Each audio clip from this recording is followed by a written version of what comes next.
Where them Catholics at? Yeah.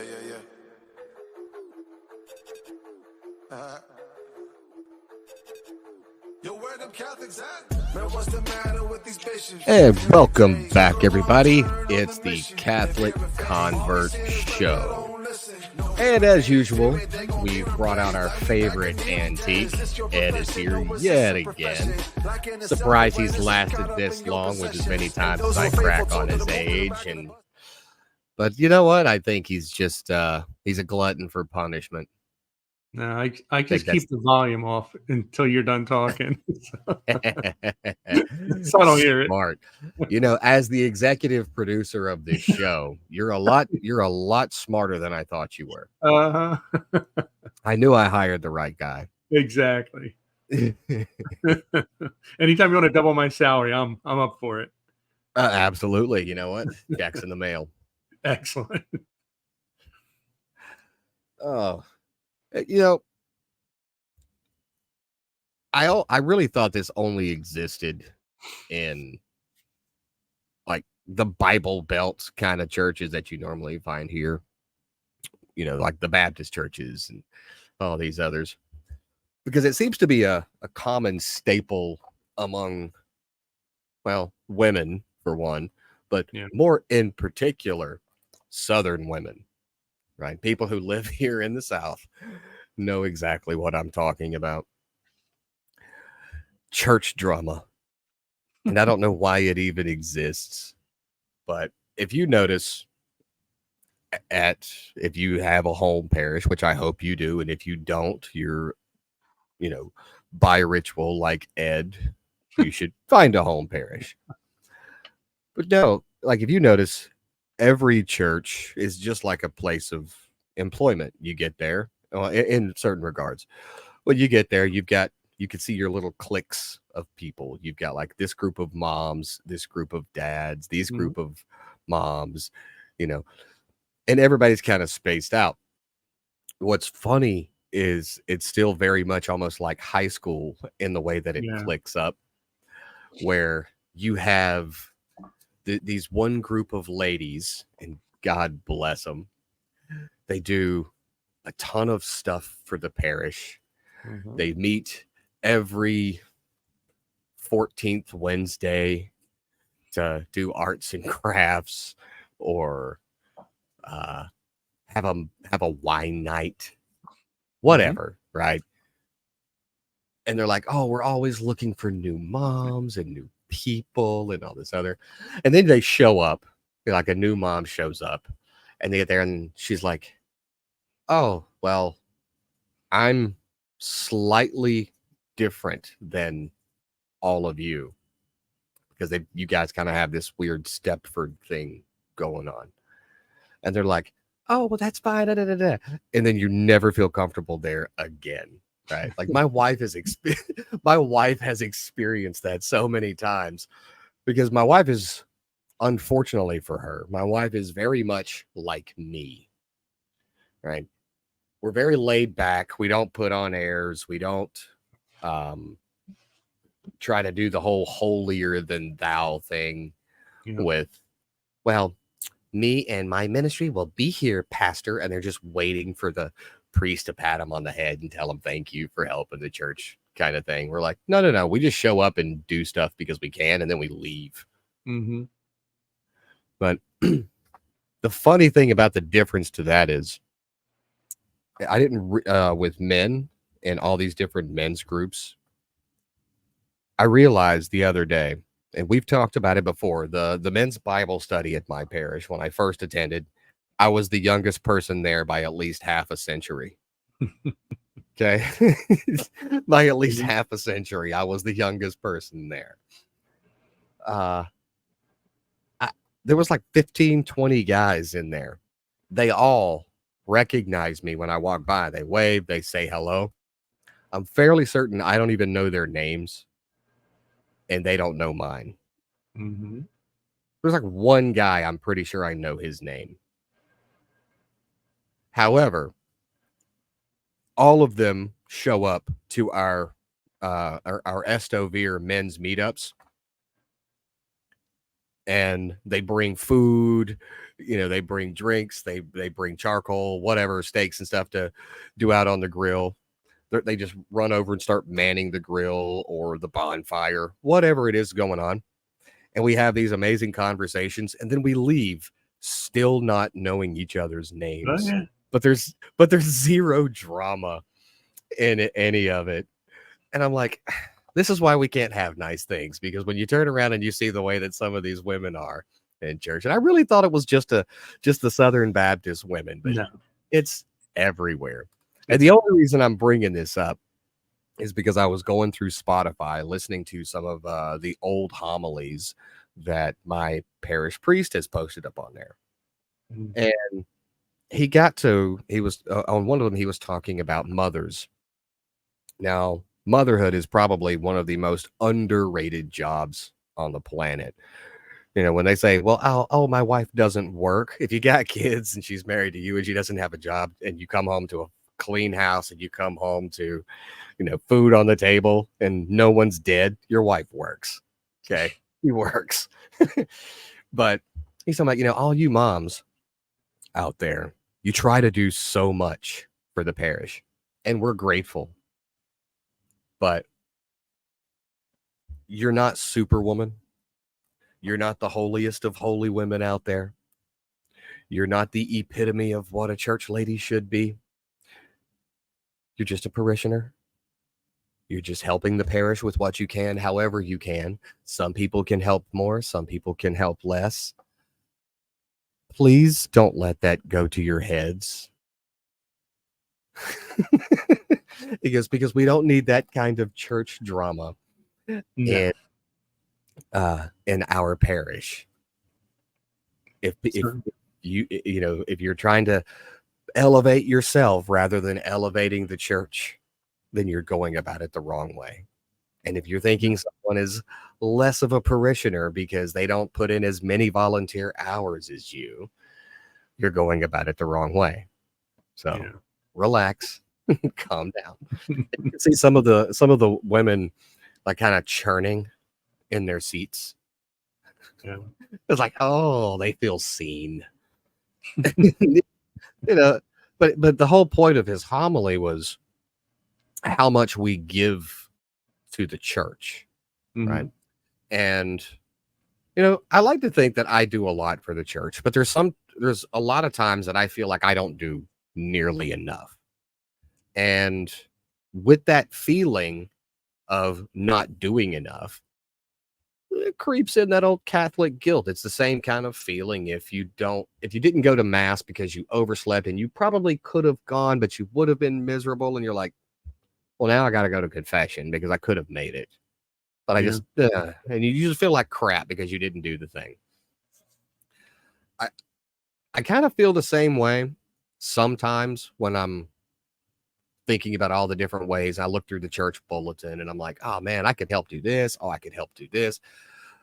Because it really, I just love my parish. I love the people of my parish, and I want my parish to continue to thrive. And I mean, the parish has changed my life. It's changed my wife's life. It's changed the lives of my children. It's a second home to me. It's my spiritual home, and I love it. And so when I see opportunities to help and I don't go and do those things because I've got other stuff going on, I kind of feel like I should be doing more, but I just can't. And when I thought about it, am I really feeling guilty because I can't do more? Or am I feeling some kind of FOMO, the fear of missing out? Yeah. Because I'm not going to experience that feeling that I get when I go and help the church. And it's a very gray kind of nuance, right?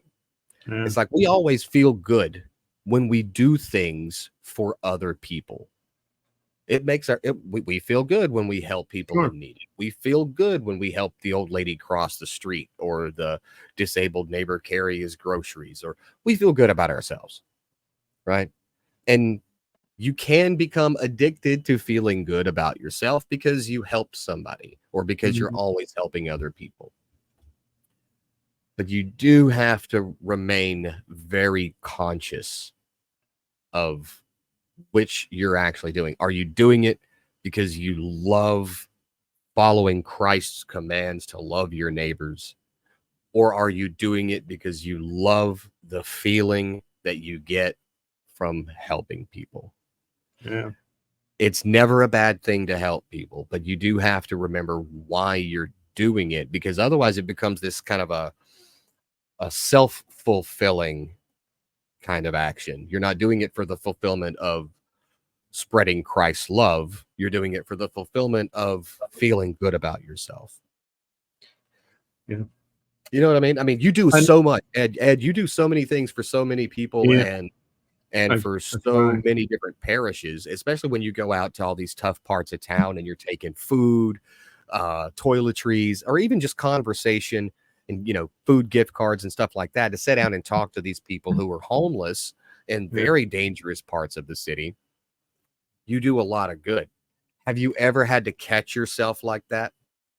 Yeah. Well, you know what? Because you mentioned two of the problems that arise, but there's another one that kicks in as well, which is, it's similar to the whole, the fear of missing out one, but it's the feeling that there's no one else in the parish that can do this as well as I can. You know what I mean? That's a big one. There's a lot of people that I know that, and I'm sure that I've fallen into that category at some point too, where you've got a lot on your plate and you should let one of the things shift over to somebody else, but you're like, no, they're going to screw it up. They're not going to do It's it as got to well as be I do me. it. It's got to be me. I'm the savior. I'm the only one who can do it.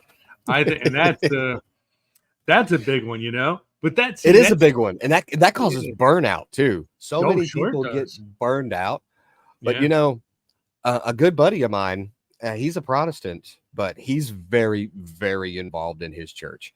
And we were talking one day a few months ago, and he was telling me about how he hadn't realized it at first, Hmm. but he had to go back and realize it, later on when he started feeling burned out, that a lot of these parishes or churches, whatever, if they have like the one guy who is always stepping up and other people see that, Hmm. chances are a bunch of the other people will stop stepping up to help as well, That's because true. they figure, oh, he's got it. And then you end up with so much on your plate where you're burned out, and the church doesn't have anybody else who's willing to do it. So they end up kind of taking advantage of your willingness to help. Yeah. Right. And so it is very, because that's when you start getting those feelings of, well, it has to be me because no one else is doing it. No, other Yeah. people can do it. You just have to go back and start reinvigorating them to, come and help Yeah. and come and chip in, because the parish doesn't run itself. The Yeah. parish is ran by the people of the parish. Yeah. But or the church or whatever. Yeah. And I mean, even Christ himself talked about a little bit about this just in this past weekend's gospel, when he Mm-hmm. had sent the apostles out two by two. They came back. He could see that they were spent. They needed a break, and he told them, "Come on, let's go to the other side of the lake. Let's chill out a little bit. We'll have a little fish fry. Pass around some bread. We'll crack open some bourbon." Was that the first Catholic fish fry? That was the first Catholic fish fry. That's what I Yeah, thought. That and it was and all you can eat. it was probably fried in olive oil, so it was Yeah. good. Oh, of course it was fresh olive oil right from Jerusalem. And the thing is, with Jesus being at one of those events, it's always all you can eat because you're never going to run out. So That was good. That was very good. but it's true. You got it. That's you bring up something that it's a big topic really when it comes to church activities in church, um because there's that line. Am I doing something because it's the right thing to do and because I'm doing it in service of Christ? Or am I doing it because I'm the only guy that can do it right? I'm the only one they can count on. I love when people come up to me afterward and say, "Oh, you did a great job putting together that fish fry. You did a great job with decorating the church for the holidays, whatever." What's your impetus? What's driving you to do these things? And you know, and something that you see sometimes more often in Protestant churches or even non-denominationals, where you have these pastors that become kind of bigger than life, and they become celebrity. You don't see a lot of celebrity priests. Yeah, there's priests that we know because they have a presence on YouTube or whatever. They, fine, but that's not the majority. But you see so many of these. That Father these Mike comes to Father Mike Schmidt, mind, right? yeah, Yeah. and in real life, but he's such a humble guy. He doesn't think that people think he's wonderful. Um, but you'll see these guys like what's that guy, to Steve Furtick or whatever, and a lot of these big name Protestant preachers who they're up there every Sunday and they've got, they all work out. Not there's anything wrong with working out. You and I both do it. I say But, Father Ralph Capo will well, there show you you go. up. But Man's got some guns. yeah, but I mean, they've got the ripped jeans on and the untied Nikes and the tight t-shirts and the backwards baseball cap, and they're up there preaching about the Lord, and they love the fact that everybody loves them.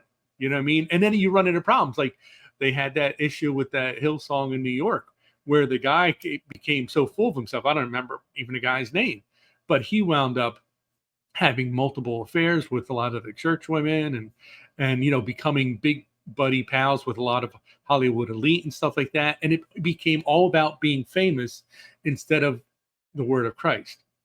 So Yeah. that's something that we avoid to an extent in the Catholic Church, I think, because of the way our hierarchy works and things like that. But but even on the small scale, a lot of us want to be the big man on our particular Catholic campus, at our church. We want to be the guy that's known for making it all come together and making it all happen. And you've got to work to avoid that. You've got to pray to avoid that. And that's why, you and I had a conversation a while back. It might have been when we very first spoke, where, I had some ideas in my mind about things I'd love to do with the church. And I had a meeting scheduled with the pastor at the time. And when I met with him, I don't know, Holy Ghost just, I guess, kind of nudged me right before I began to speak. And instead of saying, "Hey, I want to get involved in this, and this," I said, "Father, where do you need me? Where am I going to best serve this parish?" And and the list that he gave me was a disappointing one at best. You know what I mean? But I said, "Well, thank you, Father. I'm so happy to do this." And I grumbled the whole way home.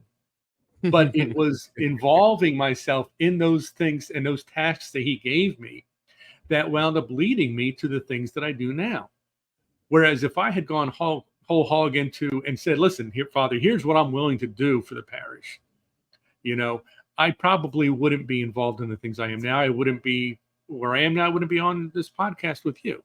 I would have been a slightly different person. Still be a relatively good Catholic, but probably not as good of a Catholic as I could be. You know what I mean? So it's all about, I mean, I'd say number one rule for being a Catholic is humility.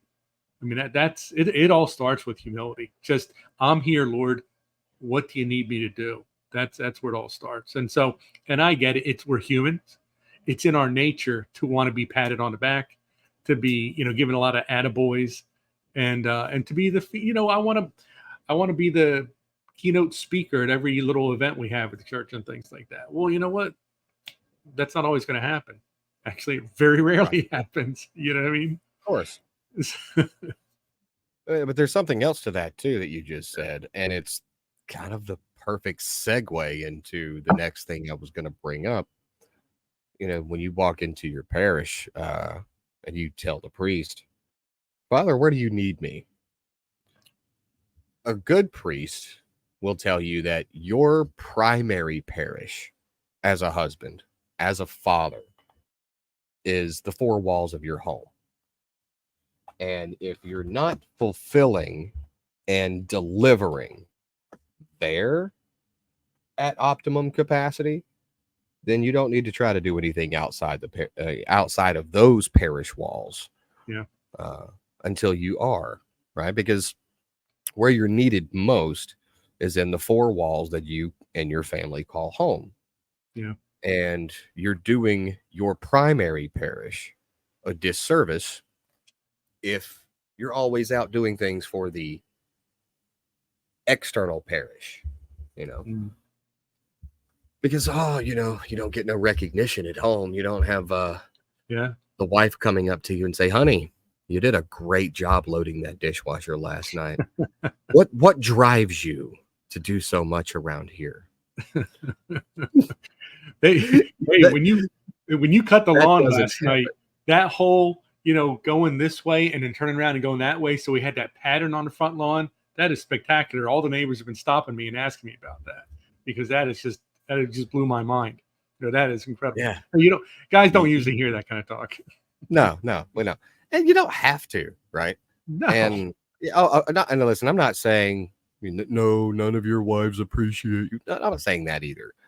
I'm just saying that you don't do things for the pat on the back. You do them because they're things you want to do. You do them because they're things that have to be done. Mm-hmm. But if you're neglecting your home parish, that's when you start running into big troubles, right? And you're the leader of the parish. You're the spiritual head of the parish, in that place you call home, right? And if you're not doing that, we end up, or you can potentially end up running into some issues later on. Now, this is particularly, I guess you could say, more pertinent for families that aren't able to put their children in like a private Catholic school or homeschool, right? When you're looking at these families that they're just your average American family, maybe mom and dad both have to work, and the kids go to public school. Well, then you look at the limited amount of time that you have to be an influence on your kids. It's probably between 4 p.m. and 8, 9 o'clock at night. The rest of the time, those children are being influenced by an increasingly secular world and culture. And then you got them on the pew or on the kneeler come Sunday at Mass. Mass is what, an hour and a half, 2 hours max, unless there's some spectacular procession going on a holy day of obligation. So you end up with all these Catholic families looking at how to navigate and mitigate the risk that's coming faster than you think. And the risk I'm referring to are your children not being in the pews anymore because they became young adults. And we talked about this with your children. It took them a while. Well, they get jobs, they get families, they go off to college. And unless they're going to Notre Dame and they're walking into Mary Hall or Tommy Hall, where they've got the daily student masses, chances are they're not making time to go to Mass and stay engaged in the spiritual life. I said the other day, there's a family at my parish, and it's really awesome to see. You've got the grandmother and the grandfather sitting here, and then you'll have one of their sons with his wife who's pregnant, 3 kids. And then you'll see on the other side, his sister, her husband, 3 kids. She's also pregnant. Then in the row in front of them, you've got another brother, his wife, 4 kids, brand new baby in the arms. And it's really awesome to see. I mean, they're taking up like 2-3 rows, when they all get in there. And so it's awesome to see that this 3 generations of a single family all packed into the pews. I want that for my family. I want to be able to look out and see my kids, their spouses, and my grandkids when I'm sitting there looking left and right at Mass. The only way to make that happen for anyone is, well, you kind of got to focus on making sure your children, as they grow, understand the absolute importance of attending mass regularly, the absolute importance of staying connected and actively involved in our faith. Because otherwise, you go, oh, well, my son, he went to college and he went to college out in Utah and we're here in Texas. And so he doesn't get to come to the parish anymore. And then, oh, he got these friends and a job and all this other. So the point of this is we have to focus on the long-term implications of not instilling a solid foundation of faith in our kids. Mm-hmm. You know, it's sadly way more common than it should be that children raised in the faith, they deviate from the faith once they reach adulthood. And it's not because they like, oh, I've chose a different spiritual path. It's more like a complete disengagement from any religious practice whatsoever. Because, I mean, look, there's this pervasive secularism in the world. It's just fast paced. I got too much to do in too little time. I could be getting this project for my jerk of a boss done on Sunday morning instead of going to mass, or Saturday night's the only night that I have to unwind. So I'm going, instead of going to the vigil mass, I'm going out with my friends. And it just becomes a habit. You know, you only have to do a thing 10 times for it to become a habit. And it's when these young adults, when they leave the protective environment of their family and the church community for college, workforce, they also start to encounter a big, huge multitude of other worldviews, lifestyles. And if their faith isn't deeply ingrained into them, because you as a mother, you as a father, haven't been living the faith and taking the faith seriously at home and making it a part of who they are, it's going to be something they no longer engage in. Now, what do I mean by making it a part of who they are? Are you actively saying grace before every meal? Are you praying a rosary together as a family? Do you even have a crucifix on the wall? Do you go to mass regularly? Do you actually sit down and read scripture with your kids? Do you talk about the homily? Do you talk about God in casual conversation in the middle of the day? Or are you talking about nothing but whatever you saw on the news, whatever you saw on TV, whatever's going on with your job or your wife's job or the vacation you guys can't wait to take? Does God ever enter into the discussion in just regular, everyday life? Because if it doesn't, and the only time God's mentioned on Sundays or Saturday night, then it's not going to be a big part of who they are. It's going to be that thing we did on those days. If God doesn't appear to be a huge part of your life every single day, and it should be the biggest part of your life every single day, why would your kids see it that way? Yeah. And that's such a big problem because, you know, I think the vast majority of parents, the way they behave tells the kids that their Catholic faith is simply an obligation. It's just things that they do out of an obligation. It's not a part of their daily life. And so when that your children have to see the decisions you make regarding the household, your faith plays a part. Even maybe sometimes even the job you take, your faith plays a part. That the amount of time you spend with your family, your faith plays a part.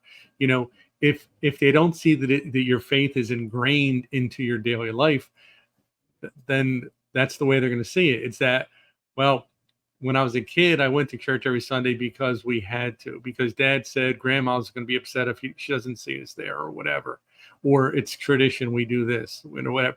I mean, I hear that stuff from my CCD kids and everything, and so, you have to. I think, and there have been times where um, my kids have seen me resort to prayer in a difficult period and things like that.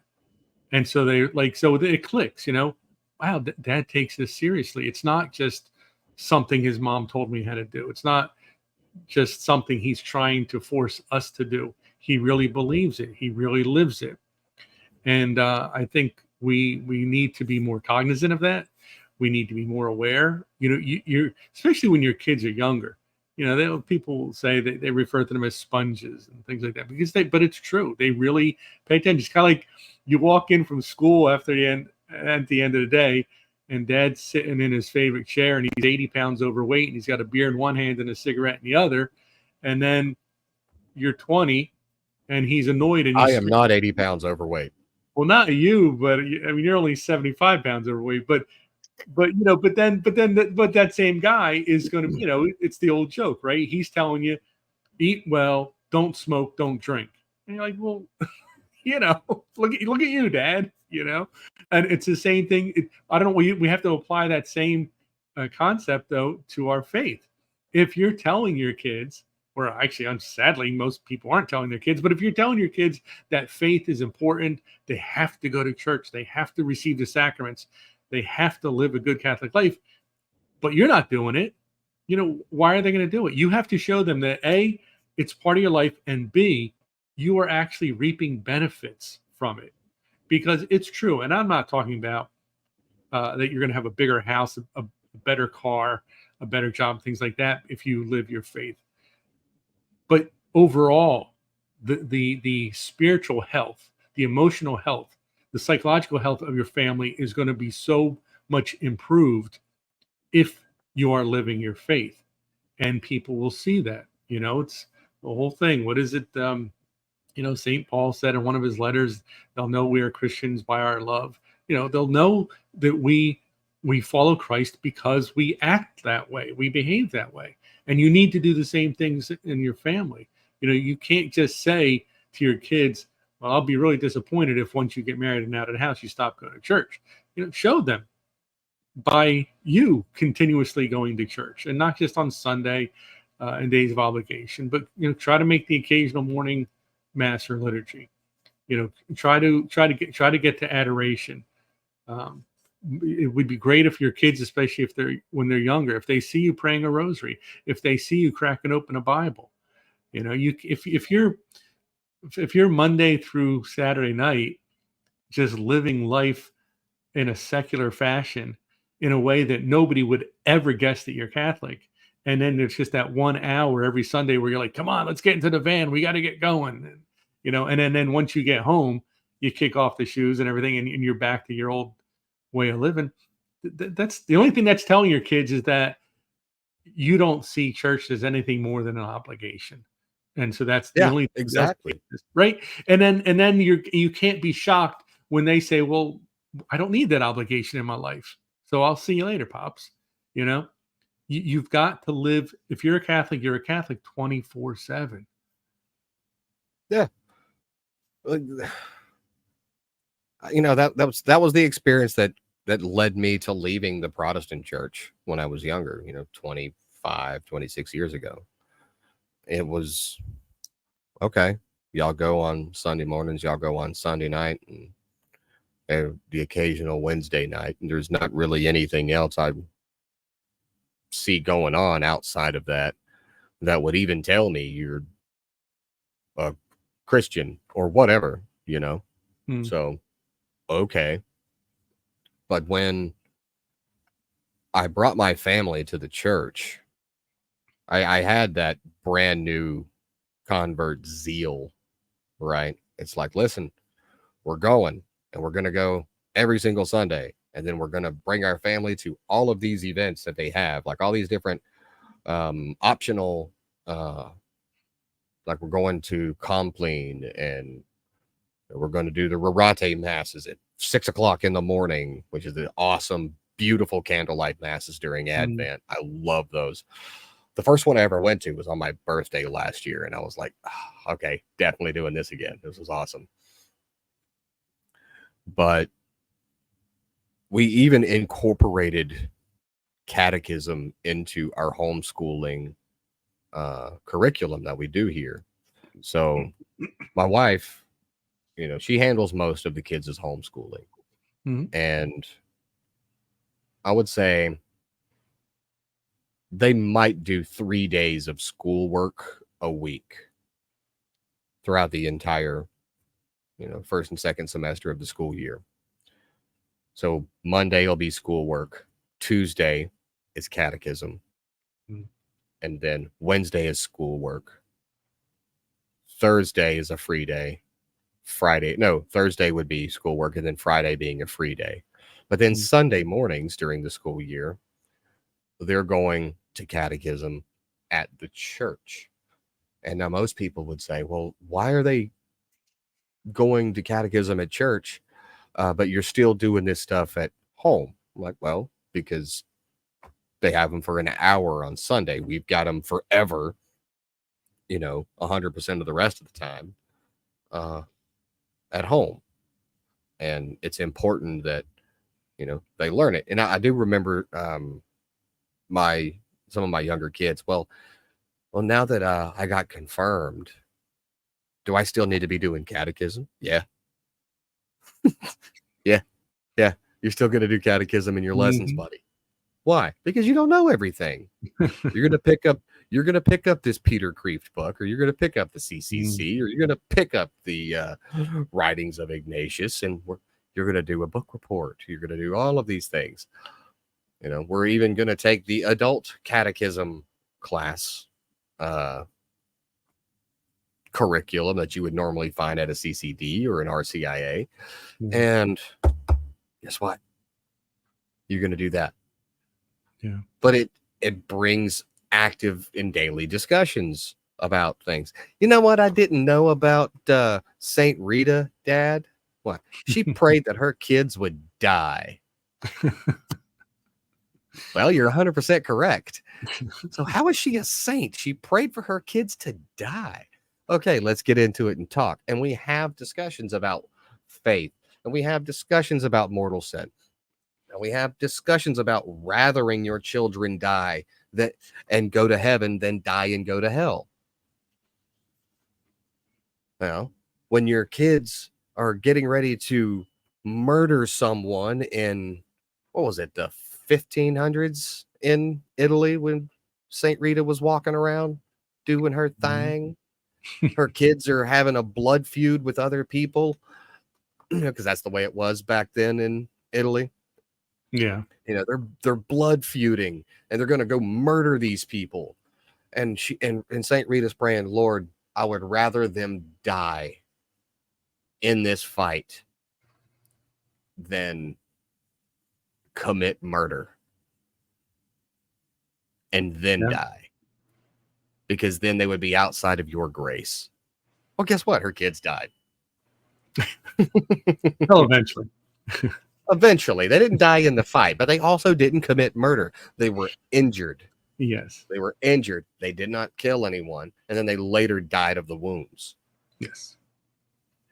So listen, stuff like that brings up, it's a wild story, right? That's why I like, the Laudate app, because it gives me like the daily saints and the readings and all the readings and all this other stuff, because I can bring that. I can read the order of the mass every single morning. My wife does. And okay, cool. We got something to talk about when the kids are doing their school lessons for the catechism portion. But I'm hoping that with as active as they see me and my wife in the parish, with as adamant as we are about, and the endless learning that comes with being a Catholic. I don't care you've already had your first communion. I don't care you've already been confirmed. You don't know everything. You're going to keep learning. It wasn't, I just got to pass these tests until I graduate and I'm good. No. There's a whole lot more tests to pass. They're just not really all that like official. There's not like a form for them. Yeah. But I'm hoping that's going to be enough to give me that. I look left, I look right, and I see my sons with their wives and my daughter with her husband and all of my grandchildren surrounding me, taking up, well, at this point with 9 kids, like that entire side of the aisle, like the entire side of the church. This, 14, 15 pews over here is reserved for the Putnam family. Everybody else can sit over here. That would be awesome. Yeah.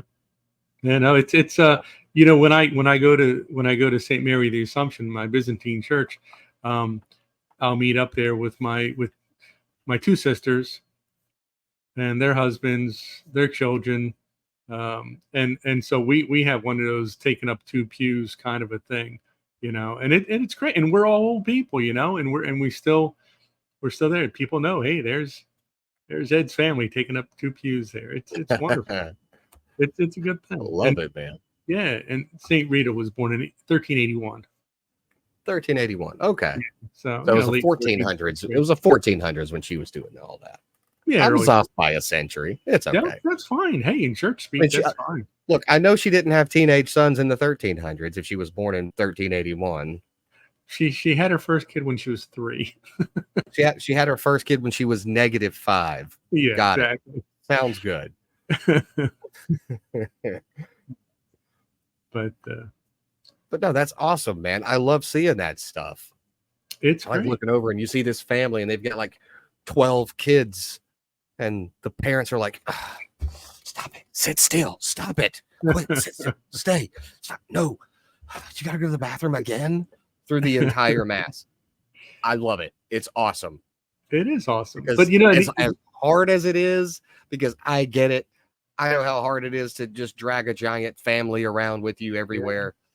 Yeah. It's still awesome that through all of the struggle, and yes, it's going to be frustrating and inconvenient, they're still there. And hopefully they end up taking up the other side of the aisle while my family takes up one over here. Yeah. The other thing is you notice is that you've got the families like, okay, when I was little, and as soon as we were born, we were going to church. And it was the same thing when I had kids.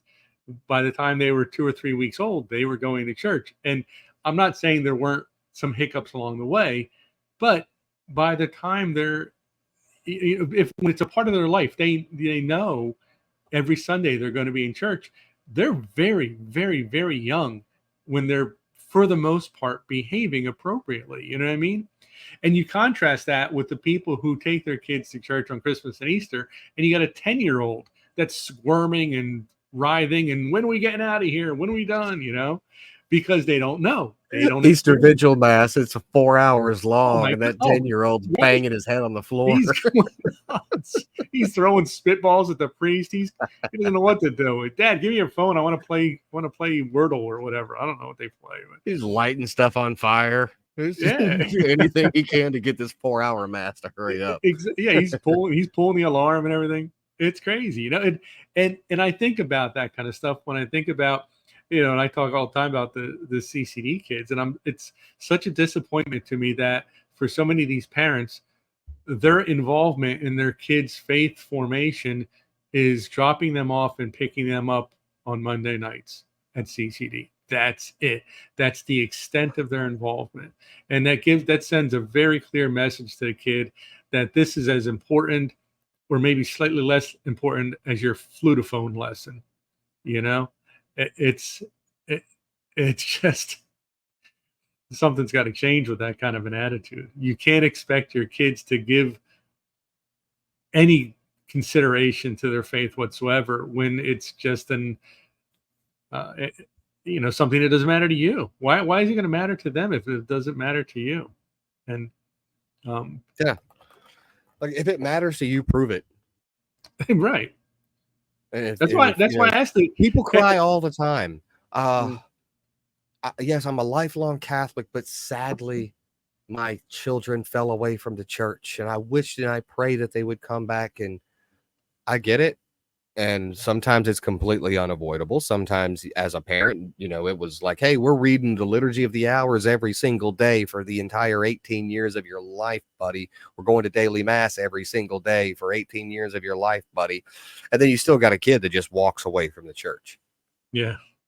Right. Sometimes it's parents did every single thing possible, but their kid's just like, nah, I don't believe. Bye. And then they walk away. And when I'm talking to those people And Yeah. the only reason I'm even bringing that up is because you have to make that statement. Well, what about us? We did everything. Yes, okay, you're the exception. You've been acknowledged, right? But if you're going to complain that your children aren't, oh, I wish my daughter would have a Catholic wedding. I wish my son would marry a nice Catholic girl and take my grandkids to church and da-da-da. Mhm. How important did you make faith Yeah. in their life growing up? Because if they're going to copy what you do, no matter how much you say otherwise. That's what sucks about being a parent, right? You got to be on your best behavior all the time, because otherwise your kids will pick up all of your bad habits before they pick up any of your good ones. Yeah. Absolutely. It's stupid. Yeah, even more stupid is when I see, especially I'll see it on TV shows where a hip cool parent is like, well, we're not going to push our faith on our kids. We're not really going to go to church. We're not going to go to temple. We're not going to go anywhere. We're just going to let them, learn from the world. And when they get to be 18, they can kind of make their own choice as to what they're going to do and what path they're going to follow up. Saying, well, you know what? You just created another secular lump. They're not going to. Yeah, that made my eye twitch just hearing about it, because I know people like that. Right? Everyone knows those people. Oh, we'll just let them. We don't want to. I used to be one of those people. A lot of us were that person, But then you realize if you instill nothing in your children, then your children have nothing. It should be pretty obvious. And it's harder for me, right? Because Yeah. I've got so much work to do making up for lost time. Like, none of my kids are cradle Catholics. None. Right? Yeah. But I have to do my absolute utmost to make sure that my grandchildren are.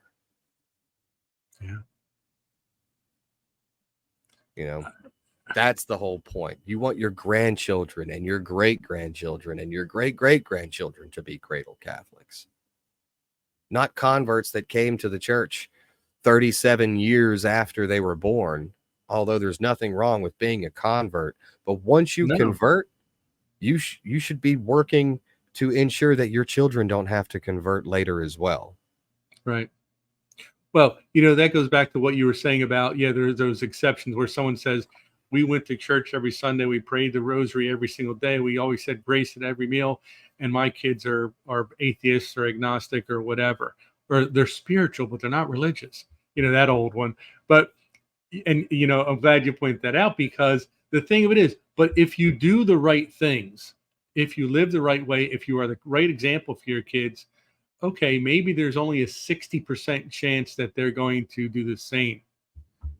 I don't know what the number would actually be. I'll have to look at some studies. But if you don't do those things, the chance of them doing the right thing is just about zero.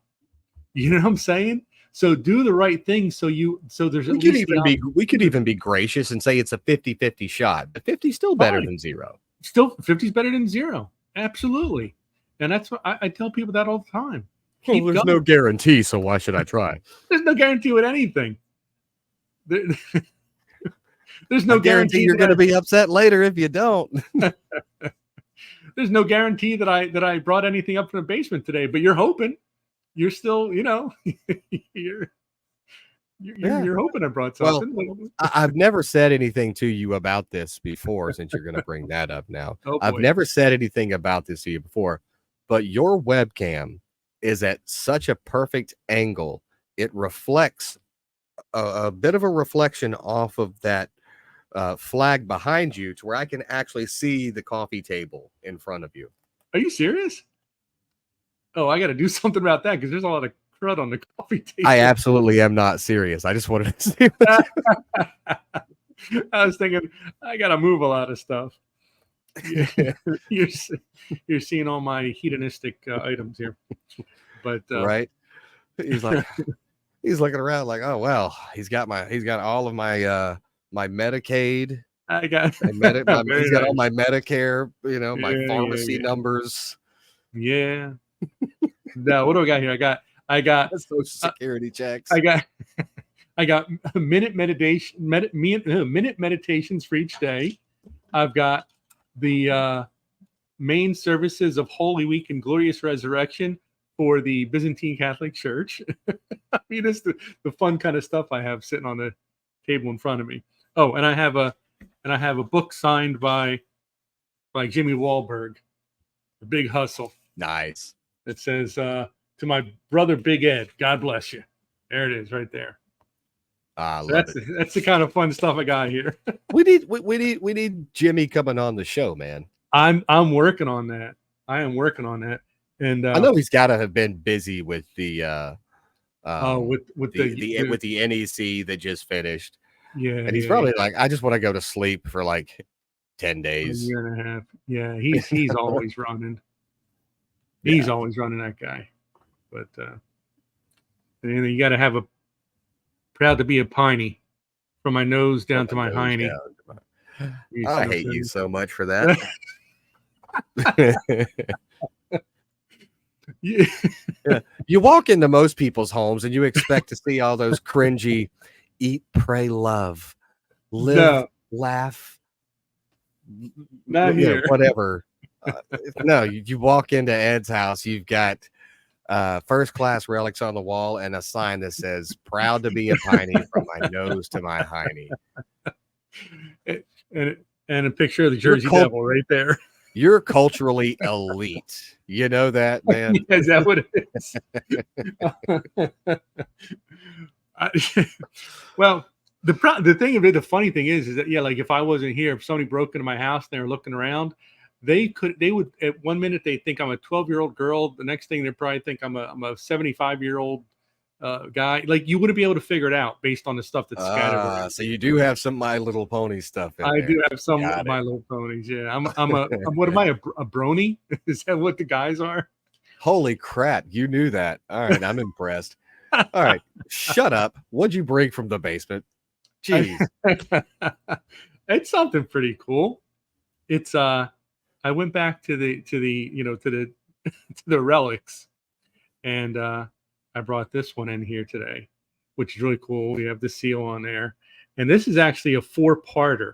And I know it's getting some glare on there, but there are 4 different saints represented in this. It's 4 bone chips, but what we have in here, we have bone chips from Saint Eligius, who lived in the 6th century, and he is the patron saint of goldsmiths, metal workers, coin collectors. He's also the patron saint of veterinarians, the Royal Electrical and Mechanical Engineers Union, the British Army. He's best known for being the patron saint of horses and those who work with them.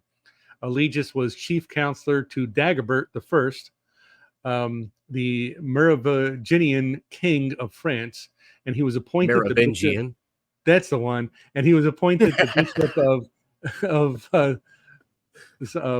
Nyon Tormal 3 years after the king's death in 642. Eligius worked for 20 years to convert the pagan population of Flanders to Christianity. Also in here is Saint Genès de la Jara, who is a saint of Spain. He's associated with the region surrounding Cartagena, of which he is a co-patron. A hermitage was founded adjacent to the Mar Menor, and ruins of a monastery bearing his name date from before the Moorish conquest of 711 AD, which is from the Visigothic era. And also in here is Oten of Pula. Pula is a city in Croatia. And he lived in the 13th century. He was a Franciscan priest, and he had various miraculous healings attributed to him. The people from Pula and its surroundings started worshiping him, invoking him as a blessed, although the church did not confirm his beatification initially. But his ethnicity is not known, but Luke Wadding called him Ilarico. What that means, I'm not quite sure. But Friar Peter of Tregear. What he called him. It doesn't mean anything. It's just what he called him. It doesn't mean anything. It's just what he called him. So anyway, he's a pretty cool dude. And then of course finally was Ivo of Kermerton, who lived from 1253 to 1303. He was a parish priest among the poor of Lunec, and the only one of his station to be canonized in the Middle Ages. He is the patron of Brittany, lawyers, and abandoned children. His feast day is 19th of May, and he is referred to as an advocate of the poor. So again, this cute little reliquary, sealed appropriately and with bone fragments from 4 different European saints spanning from the 6th through the 14th century. Very cool. Very cool. And that's what we brought today. Oh, I love how you're like, well, this guy called him, who did you say? Luke called him Ilerico, and I don't know what that means. Okay. Well, no, but I'm making a point there because I tell you all the time, I'm like 112 years old and I don't know everything there is to know about being a Catholic. See, that's why you study. I know, it was just a description. It's like when you got a buddy. His name's Mike, but everybody calls him Big P. Why? I don't know. It's okay. It's an interesting All right, thing. Sure. What's your name? Luke.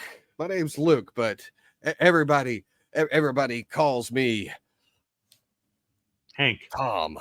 Why? I don't know. They call me El Guapo. What does that mean? I don't know. You don't want to know. It was just, you ran through that description. He called him Ilerico, and I don't know what that means. And then you just kept on going. because I forgot that I had put that in the description, so I meant to look it up at some point. Maybe. This is what he called him, and I don't know what that means. But moving on to the next guy. We are moving on. Well, because the important thing was that he was a saint and he was a good dude. Yeah, that's important. Doesn't matter what people call him. And he lived in Croatia, and the people loved him. I mean, what else can you ask for? Right? Oh, sure. It's all good stuff. All good stuff. I'm not going to show you any more of my bumper stickers. After all that. I'm not going to show you my Warren G. Harding 1928 bubblegum card. Oh. Oh, man. Yeah, that was it. Look, it just caught me off guard the way you rolled straight through that. Well, if you hadn't brought attention to it, nobody else would have noticed. I'm trying to learn here. You're bringing up stuff from the 6th century, and I'm like, oh, all right, let's see what he's got here. He's bringing up cool stuff, and then he's just talking about it. Like imagine it's like you're giving the tour at the BMW factory. And like, and this is the transmission. And you insert some kind of model number transmission, and it's very unique. What's unique about it? I don't know. But anyway, here are the tires. But they make them here. The tires, these things go in a circular fashion and help you move forward. But here's a relic of some guy that died a long time ago. I can't tell you much else. Other than he's no longer with us. This guy is Tom, but all the cool people for centuries called him the Hawk. Why? I don't know. But anyway. Well, beautiful. Sometimes they're not that often. I love it. That obvious. I mean, Vlad the Impaler, you know why they called him the Impaler. You know, it's kind of in the title. Right. And what's funny, people, they give up all on their dreams way too early. I'm like, look, Vlad the Impaler didn't start impaling people till he was in his mid-30s. So there's plenty of time, to make a name for yourself. Absolutely, there is. Absolutely. Oh, man, this thing just went downhill. It's okay. Off the rails. It always goes off the rails, but it's never dull when it happens. That is true. But all right. We're out of time. We got less than 60 seconds, and we got to get out of here. But I'll go ahead and say thanks for watching. Thanks for listening. Thanks for subscribing. And thank you so much for sharing this episode with all of your anti-Catholic friends. Yep. God bless you, everybody.